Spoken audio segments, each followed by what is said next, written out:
এই মাটির মানুষটা সবসময় নিজেকে পরিষ্কার রাখতে অনেক পছন্দ করত। এজন্য সে সবগুলো মাটিকে তার শরীর থেকে ফেলে দেওয়ার চেষ্টা করত, কিন্তু সেই মাটিগুলো বারবার তার কাছেই ফিরে আসতো, যার ফলে মাটির কারণে তার সাদা ঘরটাও নোংরা হয়ে যেত।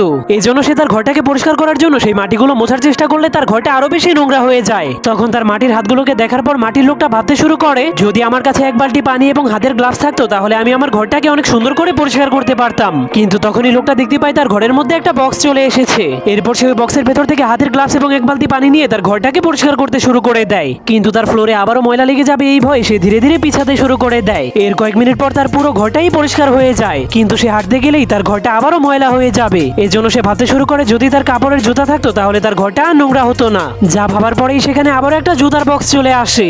এজন্য মাটির লোকটা তার ঘর নোংরা হয়ে যাওয়ার ভয়ে সেই কাপড়ের উপর দিয়েই হাঁটতে শুরু করে দেয়, কিন্তু তখনই ব্যালেন্স হারিয়ে ফেলার কারণে সে নিচে পড়ে যায়। এরপর সে উঠার চেষ্টা করলে দেখতে পায় তার ঘরটা আবারও নোংরা হয়ে গিয়েছে। এজন্য সে অনেক রেগে যায়। এরপর সে বক্সের ভেতর থেকে সেই কাপড়ের জুতাগুলো পরে নেয়, কিন্তু তখনই বক্সের ভেতর থেকে একটা কাপড় আসলে সে ওই কাপড়টাকেও পরে নেয়, কিন্তু প্যান্ট পরার সময় তার একটা পা প্যান্টের সাথে আটকে যাওয়ার কারণে সে নিচে পড়ে যায়, যার ফলে বালতির পানিগুলো পড়ে যাওয়ার কারণে তার পুরো ঘরটাই নোংরা হয়ে যায়। এজন্য সে অনেক রেগে নিজের শরীর থেকে সবগুলো মাটি ফেলে দিতে শুরু করে।